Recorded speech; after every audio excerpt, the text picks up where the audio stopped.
Christie Wilson was a 27-year-old woman who went missing on the night of October 5, 2005. She was last seen in a casino on their CCTV footage, walking with an unknown man. After that day, no one saw her again. A young woman disappears from a local casino. Her remains not found for 15 years. We were just gamblers at the casino, having a good time with other people. Dental records confirm that these are Christie Wilson's remains. This is her story.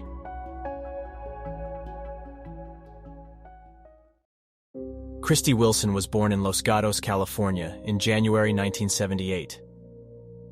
She was the youngest of two girls, and she and her mother were very close. Christie attended elementary, middle, and high school in San Jose, California. She was athletic and enjoyed competitive gymnastics, which also contributed to her focus.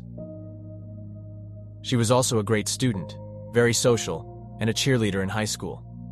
Christie loved going to proms, shopping, and getting together with her friends. When she disappeared, she left an unfillable void in her family. After college, Christie got a job she loved at a tech company near Sacramento.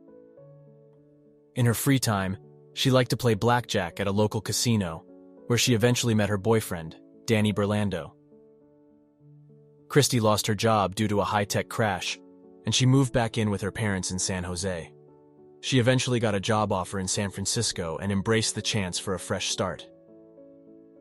On October 4th, 2005, Christie drove to her boyfriend's apartment in Sacramento to collect her belongings. They were not in really good terms at the time.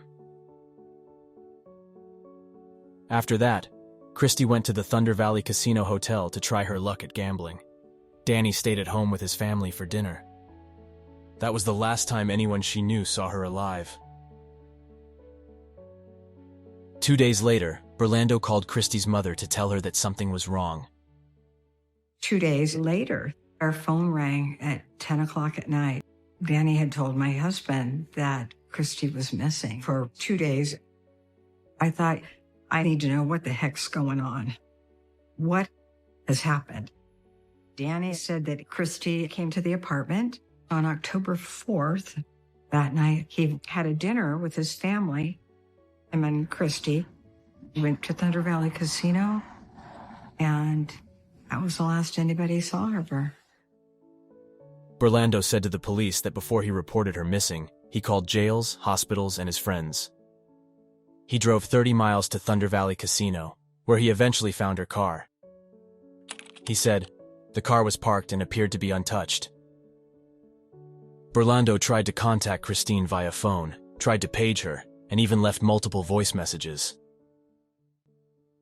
At 10:15 on Wednesday. It's now been 24 hours since I talked to you last, and I'm worried sick about you. Please call me. If you're okay, call me. If you're not okay, call me. Let me know what's going on. Her disappearance was reported to the police, and the investigation began. Danny Burlando was the first suspect on the list. He was her boyfriend. It was reported that they had a domestic dispute in April, so he was the first person for the police to investigate. The police also noted that Danny contacted her family and reported her missing 72 hours after she disappeared. This could be more than enough time to clean a crime scene. However, that night, Burlando was with his family. The only evidence is that he called her at around 10 p.m., had a 50-second conversation, told her to return home, and that was it. He did not see her or stay with her that night. The focus turned instead to the Valley Casino. The police started with Christie Player's card record. They used the timestamp to track her movements in the casino. Her card revealed that she sat at a blackjack table at around 11 p.m. She was seen standing with an unknown man, which was strange because she was supposedly alone that night. They were seen at another table, and around 1 a.m. on October 5th, they were seen leaving the casino together. The images suggest that Christie was somewhat forced to leave with him, as she can be seen pushing him away.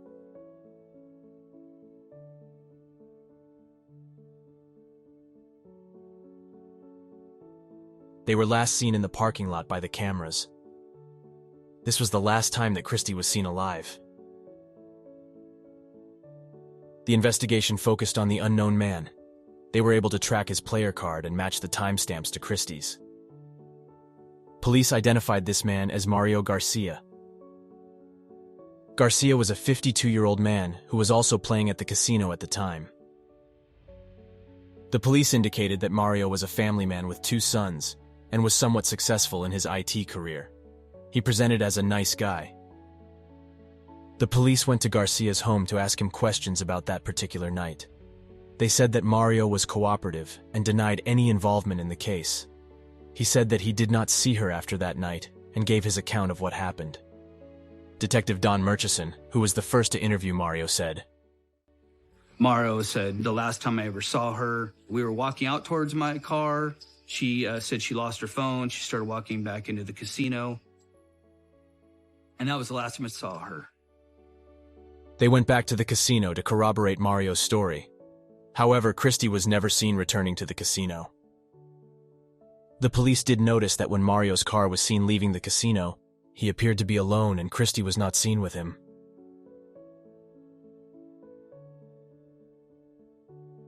They started interviewing Mario's neighbors to learn more about who Mario Garcia really was.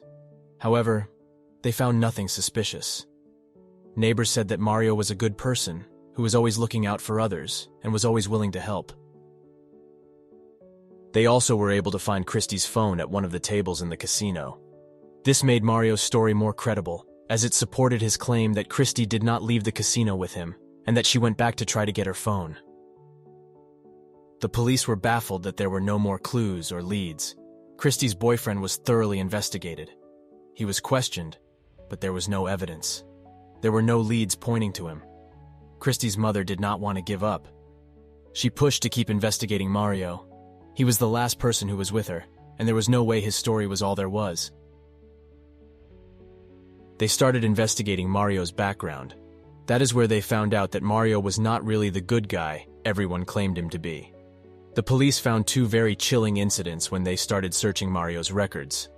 The first incident was with a woman he had dated named Wendy Ward. Wendy had dated him years ago. She told the police how Mario was very violent and how he had tried to kill her one night. He was holding my neck or he was holding my head. And he says, if you do anything, I will take your head and I will smash it. I think he said to me, take off your clothes or something like that. And I said no. I just was clawing, scratching, whatever I could do.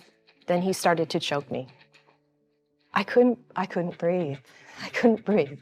He pulled a gun out of his cabinet and he held it to my head. Then he pulled the trigger. He says, well, it wasn't loaded this time, but basically I can come and get you anytime I want. The police found that Mario had a conviction for assault with a deadly weapon, but that wasn't all. He also had another incident with an ex-girlfriend. He crashed his car into a river, and both his ex-girlfriend and her mother died in the accident. Mario claimed that he was not the driver and that it was an accident, but the circumstances were suspicious. No charges were pressed against him at the time. The police obtained a warrant to search Mario's house. At first glance, they didn't see anything suspicious. However, they found a handgun in a cabinet. Since he had been convicted of assault with a gun, it was illegal for him to own a gun. The police originally arrested him for that reason, and then the interrogation began. Mario was stripped to his underwear, and the police noticed that he had scratch marks all over his chest. He also had a bruise on the inside of his arm that appeared to be a bite mark. When asked about the injuries, he claimed that he had fallen from a tree a few days earlier. However, the police did not believe his story. Mario then asked for an attorney, and the interview was terminated. Mario became the prime suspect in the investigation. The police began to investigate his belongings. The police started with his vehicle, and here is where they found something horrifying. They found human hair on the back seat that appeared to be from a woman, and also strands of hair located in the door handle. Additionally, they found blood drops in the trunk. The police immediately sent the findings for a DNA match. The worst news came back. The DNA matched Christie's DNA. They immediately communicated the findings to the family. Christy's mother was devastated. I got the call that the DNA was a match to Christy. And I started screaming, "Oh my God. Oh my God." Christy's unfortunate fate was finally solved. Based on the evidence, the police did not believe Christy was alive, so they immediately submitted charges against Mario for first-degree murder. However, there was one important piece missing from the puzzle. Christy's body was still missing. The police geolocated Mario's phone and tracked the times at which he turned it off and on. His phone did not leave his neighborhood. There were not many places where he could have buried the body, so they began searching. They searched Mario's property, which was about 5 acres, and they also searched the surrounding areas many times. More than 1,000 volunteers helped with the search. They brought cadaver dogs to the location, but they found nothing. Unfortunately, they had to fight Mario without having Christy's body, which was the first time this had been done in that jurisdiction. Mario was interrogated many times, but he refused to accept that he had anything to do with Christy's disappearance. He was so confident that he was going to get out of any charges that he asked for the trial to be sped up. So the trial on Mario's accusations began. The prosecution painted a picture of what they believed had happened. Christy and Mario had fought in the parking lot, and he had hit her head against the car handle. He then put Christy in the back of his vehicle before leaving the casino.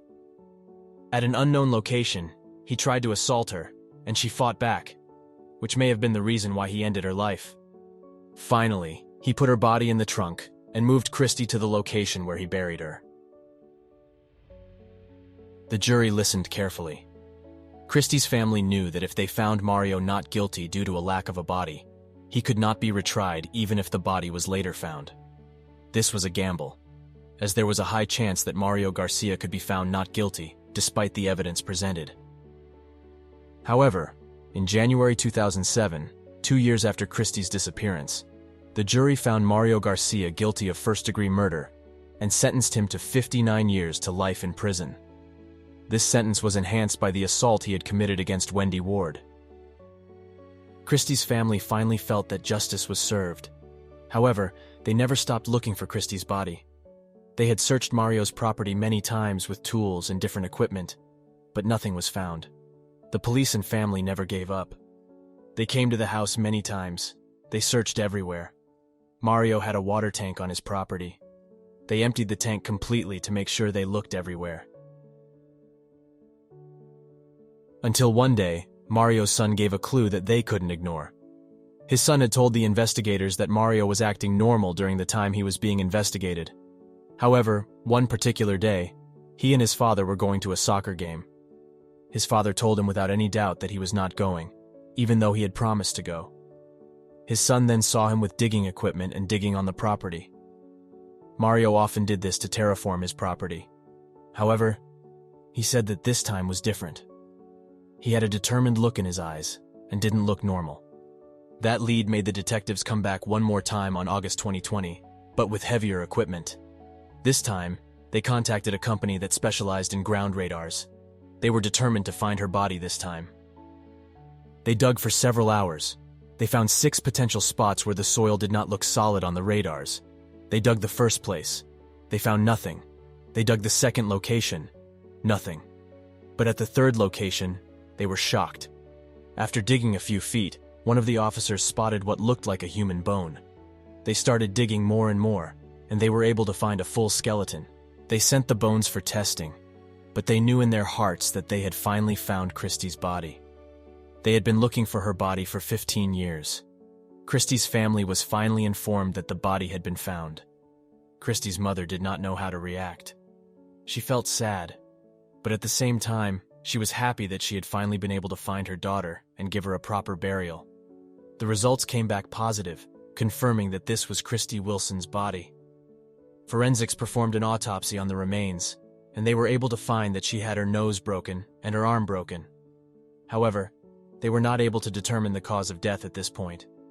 As for Mario Garcia, it was reported in 2021 that he had died in prison due to pneumonia, possibly caused by COVID-19. However, he was alive when they found Christy's body. If you stayed to the end of this video, Please hit that subscribe button for more content.